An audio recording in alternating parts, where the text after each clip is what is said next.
From the outside, my piano teacher journey probably looks like this, but in reality, probably more like this. Hey, I'm Phoenix and I'm the tattooed piano teacher, and we are getting real personal up in here today. I'm gonna tell you about the 5 biggest business fails that I've made in my teaching studio career, starting with number 5 and working our way to my biggest mistake. Business fail number 5, studio merch. I thought it'd be a great idea if I just designed like a full line of products that were either related to my studio with the logo and the name on them, or just like music in general. I thought it'd be so cool. I put it up as a merch page on my studio website and ordered samples and probably spent way too much money and so much time designing these things, and then nobody bought them. Nobody cared.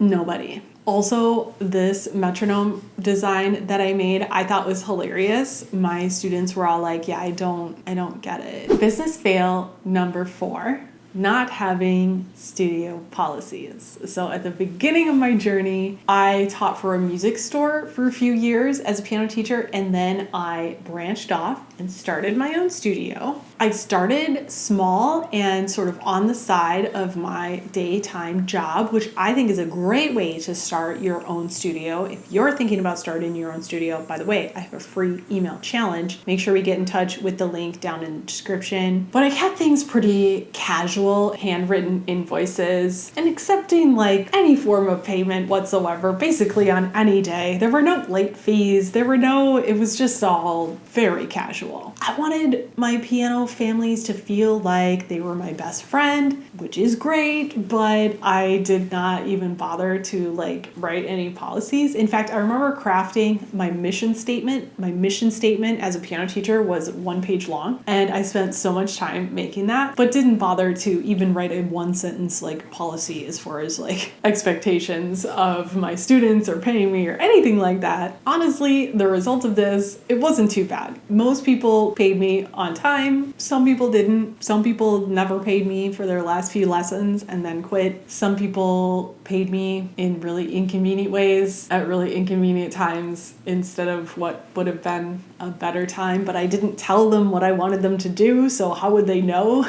Anyways, eventually figured out studio policies. Very important, by the way. Free studio policy template if you're a newer piano teacher and just need a place to start with that.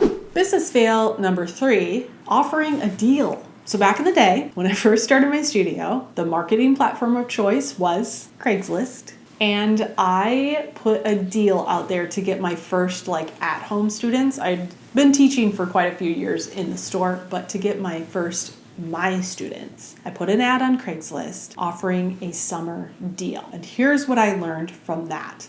Do not lower your actual lesson tuition rate to give a deal to get more new students. The deal was successful in that I did get quite a few new students. Yay! The deal was unsuccessful in that after the summer deal was done, those families seemed to not understand that they were under the umbrella of a deal. When I tried to raise the rate to the regular rate in September, they were like, absolutely not. I had one mom who just refused to budge on it at all. I said, can we work something out? Maybe we could try a little shorter lesson because we were doing 45 minutes a lesson. Like, let's do 30-minute lessons. It'll be more affordable for you. She was like, no, I'm not doing that. I was like, well, you've been writing me checks. How about if you pay me cash up front instead of writing the checks every month? And then we can work out a deal to keep it at the lower rate. She was like, no, I don't want to carry around cash. I'll write you a check every month. So bully mom would not let me charge my normal rate. And that's when I realized if you're going to offer a deal in a way that is taking money off of your actual rate that you want to charge. So if you want to charge $50 per lesson, then advertise your lessons at $50 per lesson. The deal is 1 lesson free or half off the first month,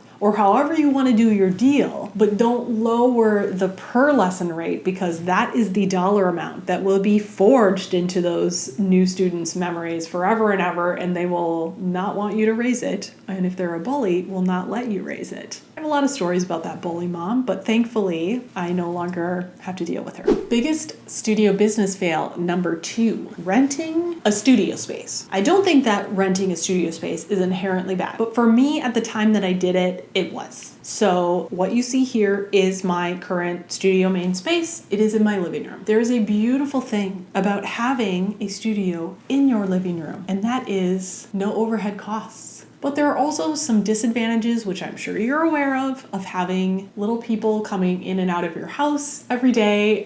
Running a business out of your house has its disadvantages. And at the time, I had moved outside of the region of town where most of my students were. And I had a fear that if I moved my studio out of that area, that they would not follow me. And so I rented a space within that area. That space was A, very expensive, B, very small, C, in an office building with office-y people. It just, it wasn't a great fit. I always felt like I was bothering them, and like the way that people had to come in the door and come up the stairs. Yeah, it wasn't a great situation. And the fact that I was paying so much extra for it, it just wasn't the vibe. It wasn't a very conducive space to what I wanted to do either. I could only fit one piano in there. And as you know, I like to do partner lessons and group lessons. Wasn't the right move at the time. And I did it out of fear. And that's not usually a good reason to make a business move. Let's talk about the number 1 business fail I have made. And by the way, I've never made a video like this before. I don't know if this is fun for you to hear my failures. Maybe it's encouraging. I don't know. Let me know by liking this video if you're enjoying hearing some Phoenix stories. But my number 1 business fail was completely rebranding my studio a few years back. Now, if you watched my video called A Mentor Set Me Back 3 Years, then you know a little bit of this story. But basically, a few years back, I was looking to do what I'm doing now, which is to get my compositions out into the world, to help piano teachers, to become a coach, to start this YouTube channel and all of this. And my mentor suggested that the way to do that was to build an audience, and the best way to build an audience was to build my studio.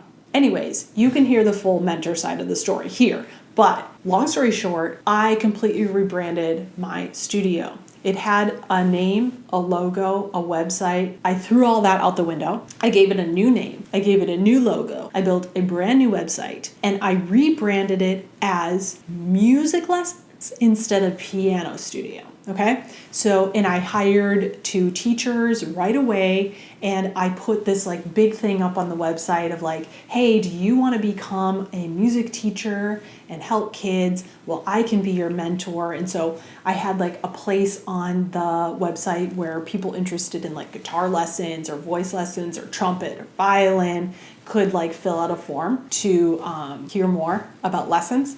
But the thing was, I didn't offer any lessons. It was just the 3 piano teachers. And I was like in the if you build it, they will come mindset. They didn't come. I never ended up hiring any teachers besides the 2 piano teachers that worked with me. One of them quit a year later, and one of them quit 3 years later. And in working with the hired teachers, I mean, that was fun for a season, but I realized that A, I did not want to build a huge physical studio like I was on my way to doing.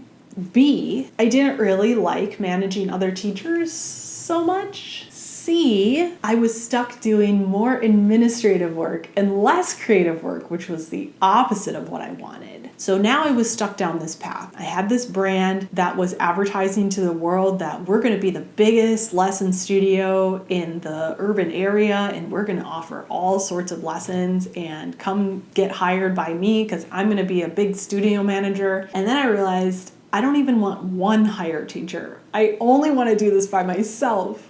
So I was kind of stuck for a while, but eventually I regrouped, came back around, and I started all of this 2 years ago, and it has been beautiful since then. So did I keep the rebranding, the name, the logo, the website that I made before? For the most part, but now it's just me.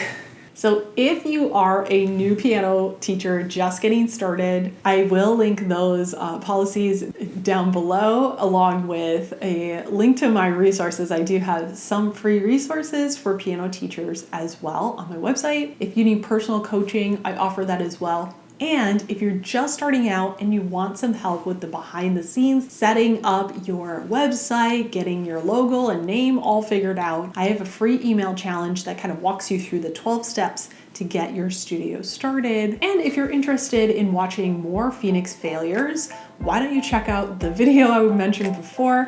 This mentor set me back 3 years for more of that failure story. Thank you so much for being here. This was an interesting and fun video to make, and I will see you on another video very soon. Bye for now.